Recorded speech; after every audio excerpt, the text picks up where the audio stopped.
नमस्कार दोस्तों, मैं कुणाल कालरा आपका अपने इस चैनल में बहुत बहुत स्वागत करता हूँ। आज इस वीडियो में हम बात करेंगे मून मार्स कंजंक्शन यानी चंद्र मंगल योग। अगर ये युति आपके पहले घर के अंदर बनती है तो आपके जीवन पे क्या प्रभाव होता है। होता क्या है ये चंद्र और मंगल युति कि मून मार्स कंजंक्शन होता क्या है, कि ऐसा क्या अफेक्ट आता है इसका। होता क्या है कि हम सब जानते हैं कि जो मंगल होता है वो एक राशि के अंदर 40 से 45 दिन रहता है अप्रोक्सीमेटली। चंद्रमा एक राशि के अंदर जब दोबारा आता है तो तकरीबन 30 दिनों के अंदर दोबारा आता है। तो ये चांसेस है कि ये जो मेल होता है, ये कॉम्बिनेशन बनता है, समझ लीजिए 2.5 दिन के लिए एक राशि के अंदर रहा तो दोबारा उस राशि के अंदर 2.5 दिन के लिए, तो इसका मतलब पूरे पीरियड के अंदर ये तकरीबन 5 दिन चंद्रमा रहता है। तो ये जो योग होता है ये क्या क्या आपके जीवन पे प्रभाव डालता है अगर ये पहले हाउस के अंदर हो। अलग अलग राशियां होती हैं, राशियां बदलती हैं, मगर हाउस पहला होता है। तो अगर ये आता है तो आपके जीवन पे क्या असर डालता है, इस वीडियो के अंदर हम विस्तार से और खुल के चर्चा करेंगे। तो चलिए आइए वीडियो स्टार्ट करते हैं बिना टाइम वेस्ट किए।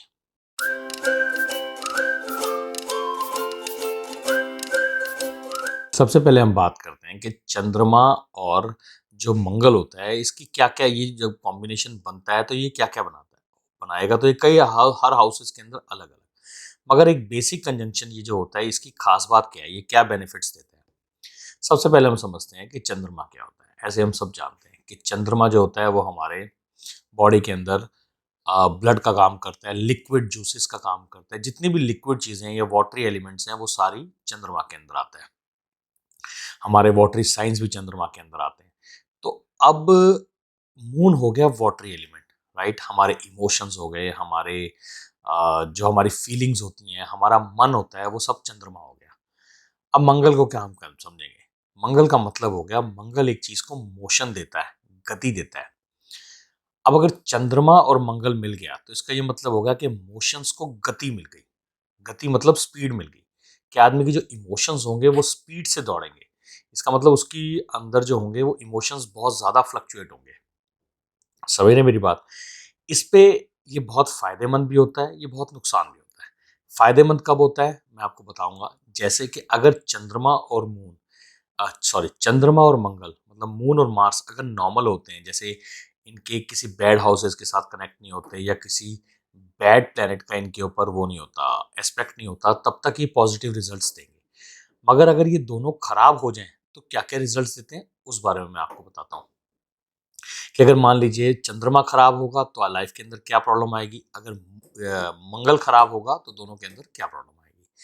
सबसे पहले ये देखिए कि चंद्रमा हो गया हमारा मन, हमारे इमोशंस।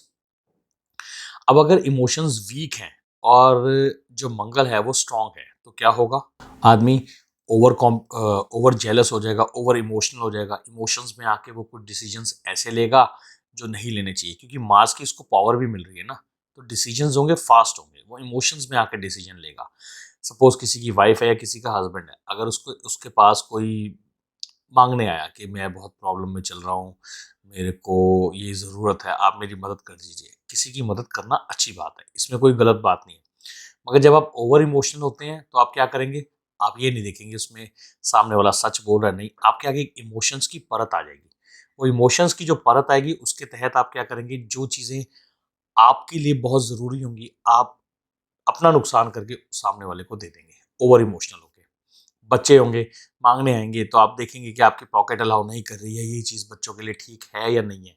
आप एजुकेशन पॉइंट से नहीं देखेंगे, आप इमोशंस पॉइंट ऑफ व्यू से देखेंगे।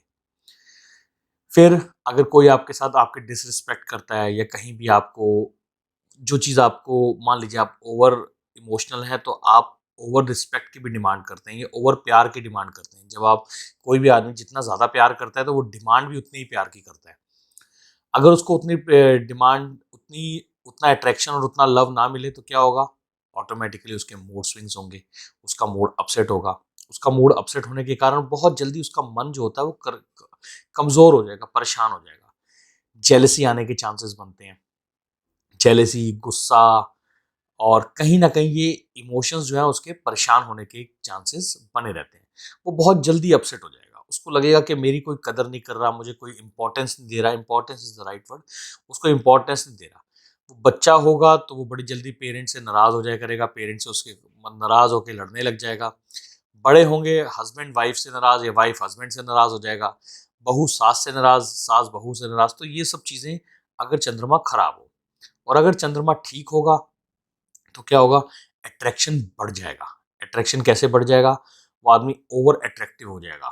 उसको ये समझ लीजिए कि हर आदमी उसको सुनना चाहेगा, हर आदमी उससे बात करना चाहेगा, हर आदमी उसको देखना चाहेगा। उसकी फोटोग्राफ्स इंस्टाग्राम या कहीं भी आप लोग डालेंगे तो वो बहुत जल्दी राइज करेगी।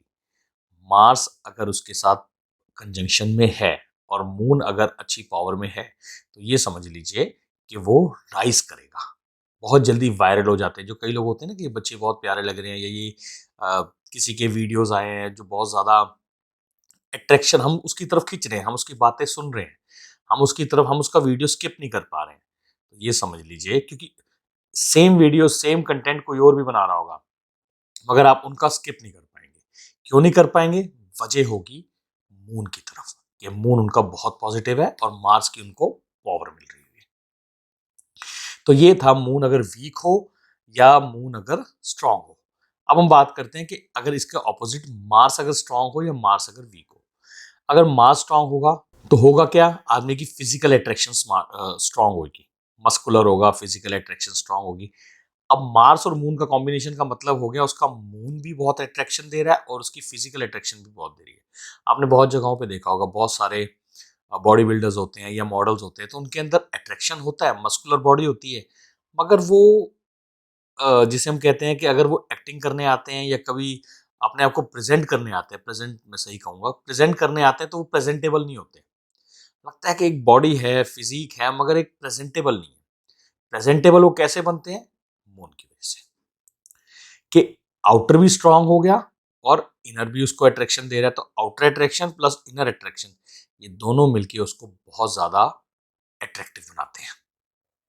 तो मार्स के स्ट्रांग होने से उसकी जो अट्रैक्शन है वो बहुत ज्यादा बढ़ जाती है, कि मून भी स्ट्रांग, मार्स भी स्ट्रांग, तो दोनों के अंदर अट्रैक्शन, उसकी अपनी तरफ लोगों को खींचने की पावर, और ये सारी चीजें जो होती है उसको एक पॉजिटिव योग देती है। अब हम बात करते हैं कि अगर मार्स नेगेटिव होता है। अगर मार्स नेगेटिव होता है तो क्या होता है, अगर मार्स नेगेटिव होता है तो एंग्जाइटी होती है उसको, इनसिक्योरिटी हो जाती है, सुंदरता होती है, मन बहुत होता है, मन के अंदर एक इनसिक्योरिटी आ जाती है, कि जैसे मैं अपनी फिजिक बना लूं, वरना कहीं मुझे लोग निग्लेक्ट करना ना शुरू कर दें। उसके अंदर एक इनसिक्योरिटी रहेगी, कि जैसे सपोज उसके फॉलोवर्स हैं, लाखों में फॉलोवर्स हैं, अचानक उसके फॉलोवर्स गिरना शुरू हो जाएंगे, तो ये समझ लीजिए उसका मार्स कमजोर है।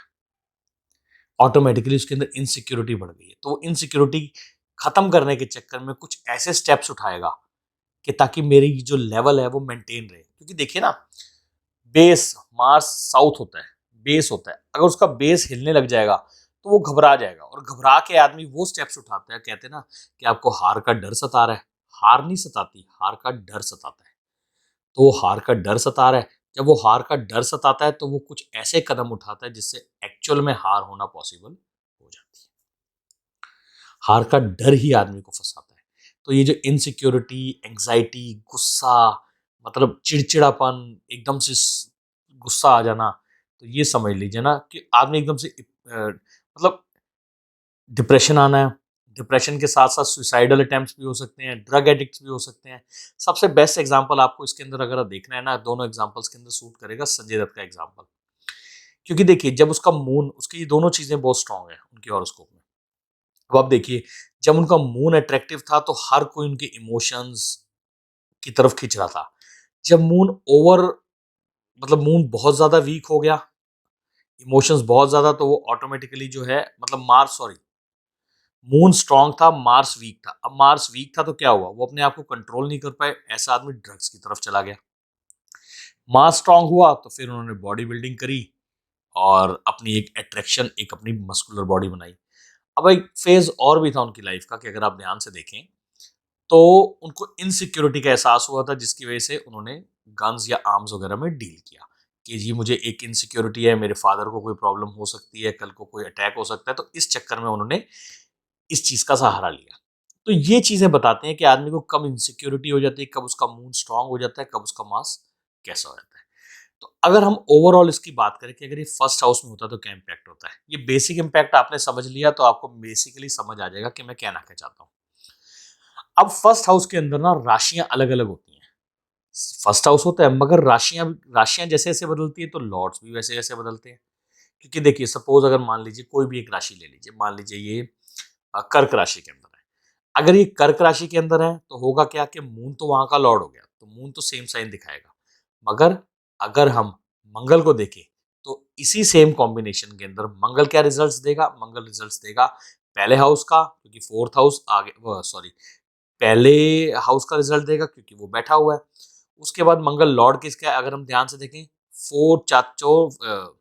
फोर्थ राशि पड़ रही है फर्स्ट हाउस में, तो फिफ्थ राशि होगी सेकंड हाउस में, सिक्स्थ राशि होगी थर्ड हाउस में, सेवंथ राशि होगी फोर्थ हाउस में, और होगी एट्थ राशि फिफ्थ हाउस में, तो यानी फिफ्थ का लॉर्ड हो गया। तो मंगल किसका हो गया, फर्स्ट का रिजल्ट देगा, फिफ्थ हाउस का रिजल्ट देगा। उसके बाद मंगल किसका लॉर्ड होता है, मंगल पहली राशि का भी लॉर्ड होता है। तो पहली राशि कहाँ पड़ेगी, अगर हम उल्टा काउंट करें तो वो टेंथ हाउस में पड़ेगी। थर्ड ट्वेल्थ में आ गई क्योंकि फोर्थ का लगन है, तो थर्ड राशि आ गई टेंथ हाउस में, सेकंड राशि आ गई इलेवंथ हाउस में, और टेंथ हाउस में आ गई फर्स्ट राशि।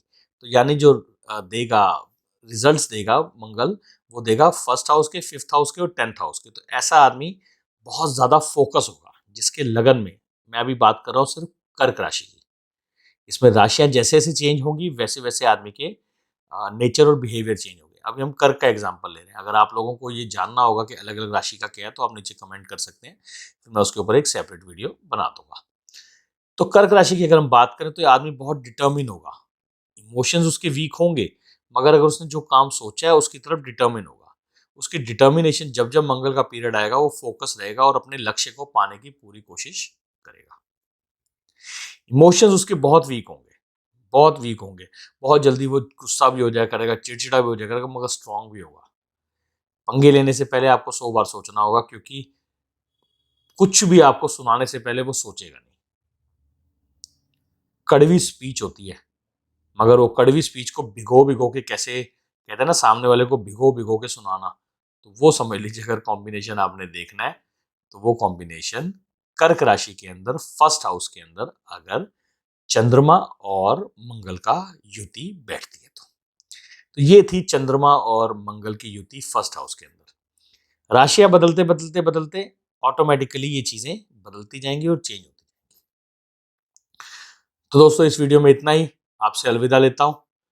जल्दी हाजिर होता है एक नई वीडियो के साथ, तब तक के लिए नमस्कार, आपका समय शुभ रहे।